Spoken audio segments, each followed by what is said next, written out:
नमस्कार दोस्तों, मैं हूं अनिल सिंह राठौर और आपका स्वागत है मध्य प्रदेश की स्पेशल क्लास में। इस क्लास में हम भारत निर्वाचन आयोग यानी इलेक्शन कमीशन ऑफ इंडिया का अध्ययन कर रहे होंगे। इलेक्शन कमीशन का जिक्र संविधान के भाग 15 में निर्वाचन के नाम से किया गया है, जिसमें आर्टिकल 324 से 329 तक इसका जिक्र है। तो महत्वपूर्ण चीज़ है कि इलेक्शन कमीशन संविधान के किस भाग में, तो भाग 15 में नाम है इलेक्शन, अनुच्छेद 324 से लेकर 329 तक। राइट, अब हम इसके प्रावधानों की चर्चा करेंगे। राइट, तो निर्वाचन आयोग, भारत निर्वाचन आयोग एक स्वायत्त संवैधानिक प्राधिकरण है। तो कैसा प्राधिकरण है? एक स्वायत्त और संवैधानिक प्राधिकरण है, यानी भारत निर्वाचन आयोग एक स्वायत्त संस्था है और एक संवैधानिक निकाय। संवैधानिक निकाय क्यों? क्योंकि इसका जिक्र संविधान के अनुच्छेद 324 में किया गया है। और स्वायत्त का मतलब जो होता है कि जो अपने कार्य प्रणाली यानी अपने कार्यों के लिए किसी पर निर्भर ना हो, उससे बोलते हैं स्वायत्त। जो भारत में संघ एवं राज्यों की निर्वाचन प्रक्रियाओं का संचालन करने के लिए उत्तरदायी है। यानी कि भारत निर्वाचन आयोग संघ और राज्यों के लिए निर्वाचन का आयोजन करता है। इसका उत्तरदायित्व किस पे? निर्वाचन आयोग पर इसका उत्तरदायित्व चुनाव कराने का, भारत का और राज्यों का। यानी कहा भारत में आपको ये पता होना चाहिए कि जो भारत निर्वाचन आयोग वो केवल 4 चुनावों का आयोजन करता है। वो कौन कौन से चुनाव हैं? वो चुनाव है लोकसभा का चुनाव, लोकसभा, राज्यसभा, विधानसभा, लोकसभा के चुनाव, राज्यसभा के चुनाव, विधानसभाओं के चुनाव, राष्ट्रपति और उपराष्ट्रपति के चुनाव। यानी कि लोकसभा यानी संसद 4 चुनाव का आयोजन करता है भारत निर्वाचन आयोग। संसद में कौन? लोकसभा, राज्यसभा और राज्य विधानसभा। राज्य विधानसभा का मतलब राज्य विधानमंडल, जिसमें विधानसभा और विधान परिषद दोनों हैं, राष्ट्रपति और उपराष्ट्रपति। जबकि आपको ये बात मालूम होना चाहिए कि जो स्थानीय निकाय हैं, यानी संविधान के भाग 9 और 9A में, यानी कि नगर पालिकाएँ और ग्राम पंचायतें, यानी कि पंचायतें और नगर पालिकाओं के चुनावों का आयोजन करवाना भारत निर्वाचन आयोग का काम नहीं है। इनका निर्वाचन जो है वो राज्य निर्वाचन आयोग का उत्तरदायित्व, यानी कि जो नगर पालिकाओं के चुनाव हैं और ग्राम पंचायतों के चुनाव, उनका आयोजन करता है राज्य निर्वाचन आयोग। राइट, अब हम इसकी संरचना की चर्चा करेंगे। तो ये बिल्डिंग है भारत निर्वाचन आयोग की, नई दिल्ली में ये भारत निर्वाचन आयोग स्थित है। संवैधानिक स्थिति की हम चर्चा कर रहे होंगे इसकी। संवैधानिक, तो संवैधानिक निकाय कैसा निकाय? संवैधानिक निकाय।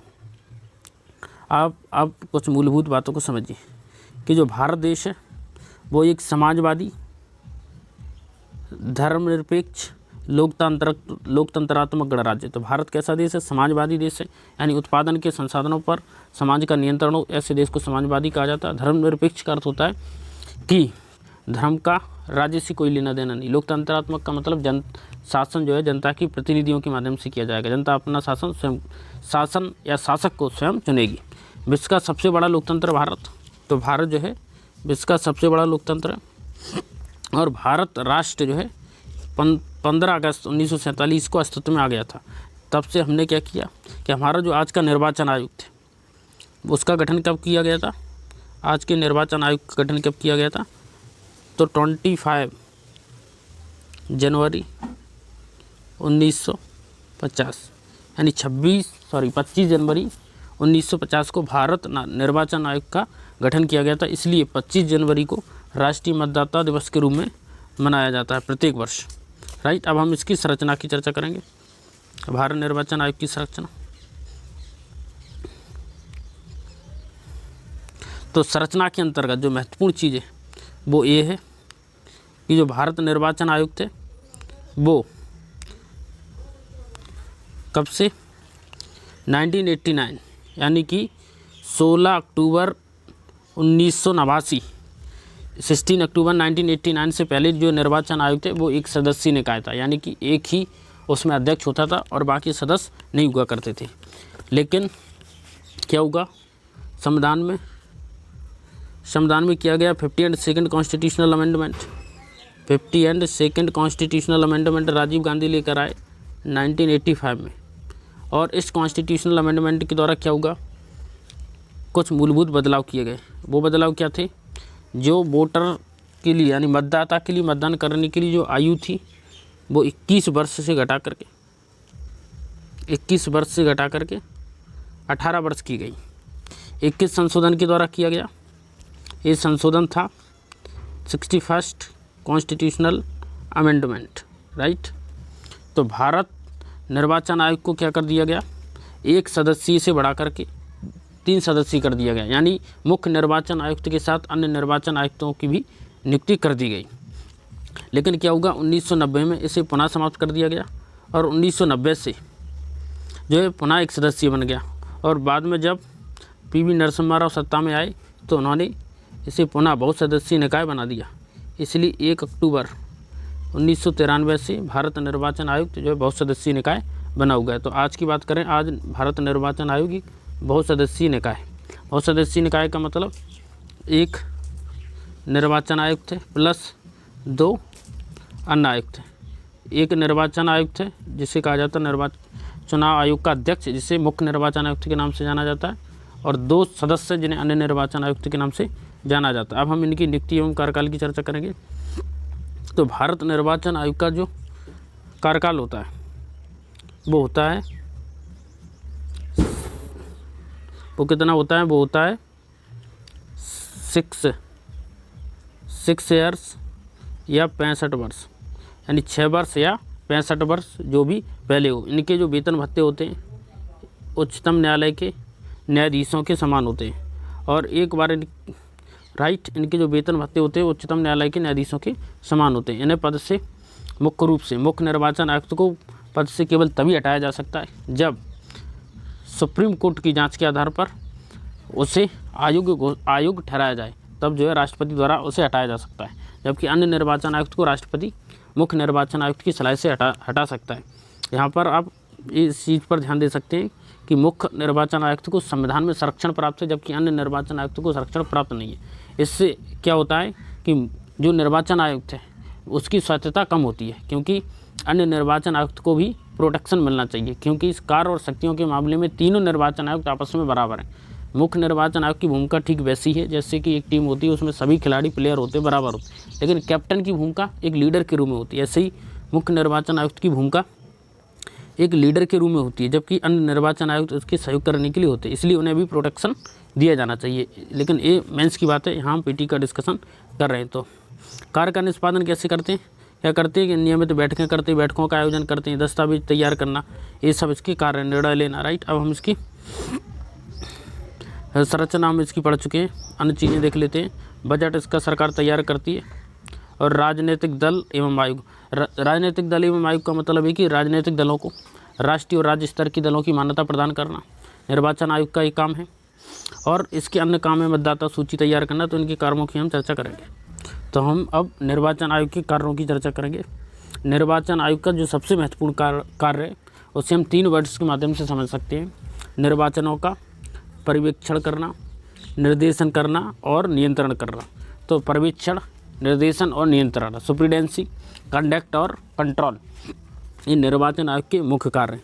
इसके अलावा निर्वाचन आयोग के कार्य क्या, निर्वाचक नामावली तैयार करना, राजनीतिक दलों को जो है मान्यता प्रदान करना, राज्य स्तर के राष्ट्रीय स्तर के राजनीतिक दलों के रूप में उन्हें मान्यता प्रदान करना, राइट।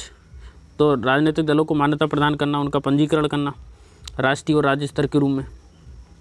इसके अलावा संसद और विधायक, यानी सांसद और विधायक को, यानी एमपी और एमएलए को, यदि वो पीएलए, यानी आपको ये समझना कि जो सांसद हैं, यानी कि जो एमपी और एमएलए, एमपी और एमएलए, तो एमपी और एमएलए को के डिस्क्वालिफिकेशन से संबंधित, यानी अयोग्यता से संबंध जो है, यदि एमपी है तो राष्ट्रपति को, और एमएलए तो राज्यपाल को, जो भारत निर्वाचन आयोग जो परामर्श देता है उनकी डिस्क्वालिफिकेशन उनकी आयुक्ता के मामले में, यानी वो जो है राष्ट्रपति या राज्यपाल भारत निर्वाचन आयोग की सिफारिश के आधार पर ही उनकी आयुक्ता निर्धारित करता है। तो ये आयुक्ता निर्धारित जो की जाती है वो जन प्रतिनिधित्व अधिनियम के माध्यम से की जाती है। जबकि आपको ये बात याद रखनी है कि एंटी डिफेक्शन लॉ, दल बदल के आधार पर आयुक्ता का निर्णय जो है पीठासीन अधिकारी, यानी लोकसभा में लोकसभा स्पीकर और विधानसभा में विधानसभा का स्पीकर जो है एंटी डिफेक्शन लॉ, दल बदल के आधार पर जो है आयुक्ता का निर्धारण करता है। जबकि अन्य मामलों में आयुक्ता का निर्धारण राष्ट्रपति या राज्यपाल निर्वाचन आयोग की सलाह के आधार पर करता है। निर्वाचन आयोग की अगर हम शक्तियों की बात करें तो निर्वाचन आयोग की जो शक्तियां हैं उनका जिक्र जो है संविधान के अनुच्छेद 324 में किया गया। संविधान के अनुच्छेद जो है 324 में किया गया। निर्वाचन आयोग चूँकि संवैधानिक निकाय तो संसद के द्वारा इसे बहुत सारी शक्तियाँ प्रदान की गई हैं ताकि ये स्वतंत्र निष्पक्ष चुनाव करवा सके, क्योंकि स्वतंत्र और निष्पक्ष चुनाव बेसिक स्ट्रक्चर का पार्ट है और स्वतंत्र लोकतंत्र और फुली डेमोक्रेसी बनाने के लिए भारत को स्वतंत्र और निष्पक्ष न्यायपालिका का होना बहुत ज़रूरी है। तो निम्न चरणों के माध्यम से हम ये समझेंगे कि भारत में जो है निर्वाचन सुधार कब कब हुए और किस प्रकार के जो सुधार सामने आए। तो पहला चरण 1950 से 1996 का है, जब भारत में निर्वाचन सुधार देखे गए। जैसे पहला सुधार ये होगा कि मतदान की जो आयु है वो 21 वर्ष से घटाकर 18 वर्ष कर दी गई। और ये कब हुआ था?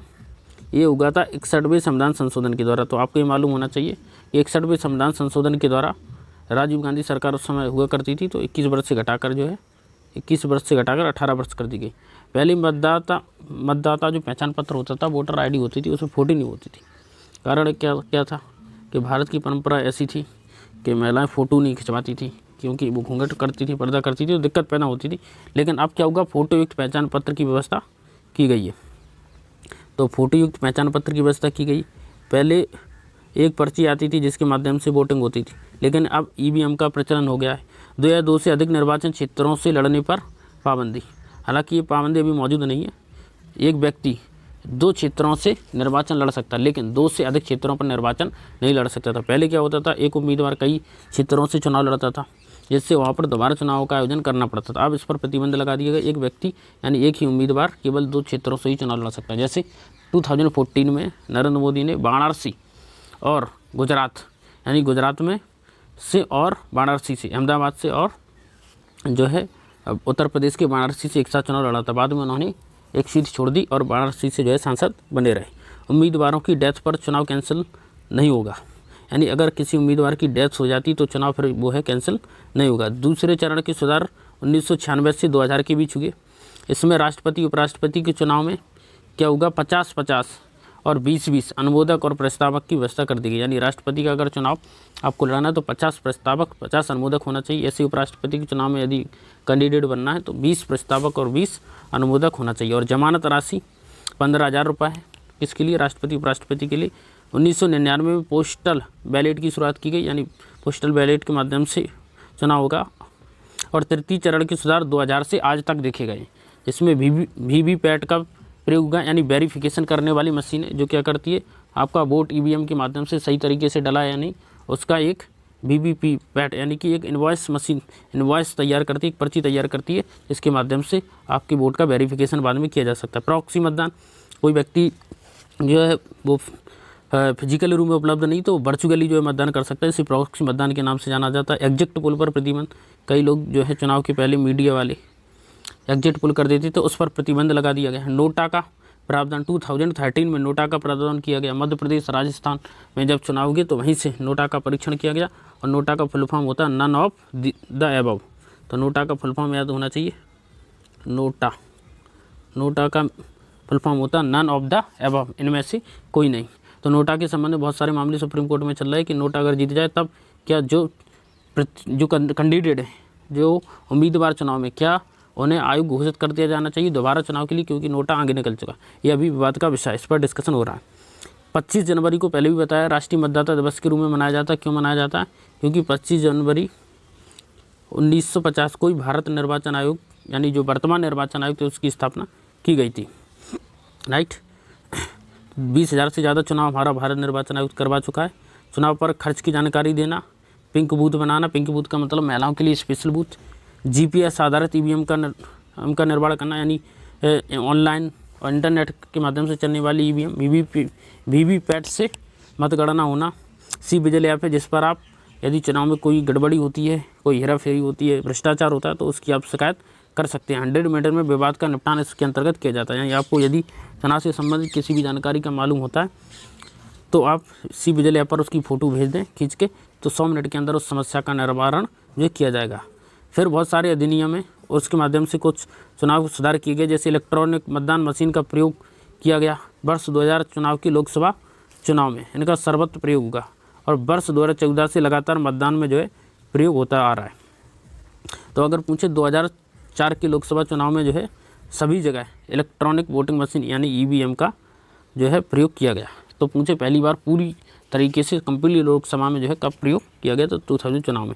और जो है 2014 से जो है पूरे देश में लगातार ईवीएम का प्रयोग हो रहा है। हालांकि ईवीएम को लेकर भी लगातार विवाद बने हुए। अब हम शीघ्रता से भारत निर्वाचन आयोग का रिवीजन करेंगे और चुनाव सुधार से संबंधित महत्वपूर्ण समितियों की चर्चा करेंगे और अपने इस लेक्चर को फिनिश करेंगे।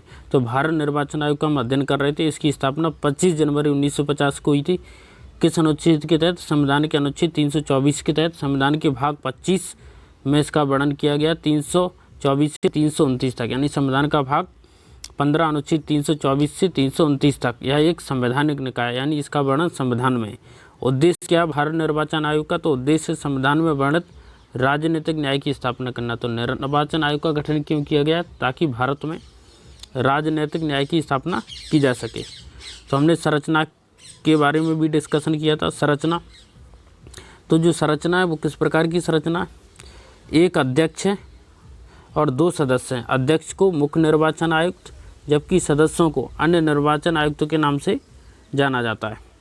नियुक्ति राष्ट्रपति द्वारा की जाती है। अगर कार्यकाल की बात करें तो मुख्य निर्वाचन आयुक्त और अन्य निर्वाचन आयुक्त दोनों का कार्यकाल 6 वर्ष या 65 वर्ष जो भी पहले हो।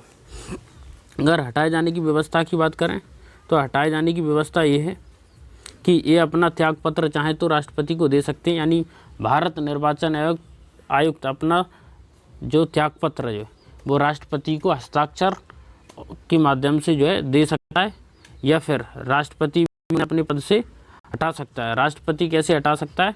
मुख्य निर्वाचन आयुक्त को राष्ट्रपति सिद्ध कदाचार और दुर्व्यवहार के आधार पर हटा सकता है। कैसे? जैसे सुप्रीम कोर्ट के न्यायाधीशों को हटाया जाता है, यानी भारत निर्वाचन आयुक्त को उसी विधि से हटाया जाएगा जैसे सुप्रीम कोर्ट के न्यायाधीशों को हटाया जाता है। जबकि अन्य निर्वाचन आयुक्त को हटाने में राष्ट्रपति मुख्य निर्वाचन आयुक्त की सलाह। कुल मिला के बात यह है कि मुख्य निर्वाचन आयुक्त को प्रोटेक्शन प्राप्त है, अन्य निर्वाचन आयुक्त को प्रोटेक्शन प्राप्त नहीं है। हाल ये निर्वाचन आयोग की कमजोरी, इसे दूर किया जाना चाहिए। अब हम कार्यों की चर्चा करेंगे कि कार्य क्या क्या है। इसकी हम चर्चा पहले कर चुके हैं, हम क्विक रिवीजन उसका कर रहे होंगे। निर्वाचन नामावली तैयार करना, निर्वाचन क्षेत्रों का प्रशीमन करना, राजनीतिक दलों को मान्यता प्रदान करना, राजनीतिक दलों को चुनाव चिन्ह आवंटित करना, चुनाव तिथियों की घोषणा करना, चुनाव का संचालन करना, नियंत्रण और निरीक्षण। तो ये सबसे महत्वपूर्ण है। निर्वाचन का संचालन, नियंत्रण और निरीक्षण, ये 3 शब्द हैं, ये आपको जरूर याद रखना चाहिए। ये तीनों महत्वपूर्ण शब्द हैं। कौन कौन से तीनों महत्वपूर्ण शब्द हैं? निर्वाचनों का संचालन, नियंत्रण, निर्वाचन का संचालन, नियंत्रण और अधीक्षण, यानी सुप्रीडेंसी, कंट्रोल और कंडक्ट। चुनावी आचार संहिता उसे लागू करना। चुनावी आचार संहिता, चुनाव की घोषणा जिस दिन से होती है उसी दिन से चुनाव आचार संहिता लागू हो जाती है। प्रादेशिक, यानी जो प्रदेश स्तर के चुनाव आयुक्त हैं उनकी नियुक्ति करना। संसद की सदस्यों की आयुक्ता के संबंध में यदि सांसद है तो राष्ट्रपति को और विधायक है तो राज्यपाल को परामर्श देना। राइट, इसकी हम चर्चा कर चुके। अब चुनाव सुधार से संबंधित महत्वपूर्ण समितियाँ हैं। तो सबसे महत्वपूर्ण समिति है संथानम समिति, इसका गठन हुआ था 1962 में। फिर तारकुंड समिति, इसका गठन हुआ था 1974 में। सकधर समिति, इसका गठन हुआ था 1981 में। इसके अतिरिक्त गोस्वामी समिति, इससे कई बार क्वेश्चन पूछा गया कि गोस्वामी समिति किससे संबंधित है। तो गोस्वामी समिति जो है चुनाव सुधार से संबंधित है, इसका गठन 1990 में किया गया था। शेषन समिति, ये TN शेषन थे जो भारत निर्वाचन आयुक्त रहे। इनके संबंध में एक फेमस कथन है कि TN शेषन सुबह नाश्ते में नेताओं को खाते थे, यानी कि ये चुनाव में होने वाले भ्रष्टाचार और नेताओं के द्वारा किए जाने वाले इलीगल कामों पर बहुत ही सख्त रुख अपनाते थे और कड़े प्रतिबंध लगाते थे। इसलिए इनके संबंध में कहा जाता है कि सुबह नाश्ते में नेताओं को खाते। तो TN शेषन 1992, शेषन समिति, इंद्रजीत समिति 1998, मोइली समिति 2007, रेड्डी समिति 2011 एंड वर्मा समिति 2013। तो लेटेस्ट समिति कौन सी? वर्मा समिति 2013।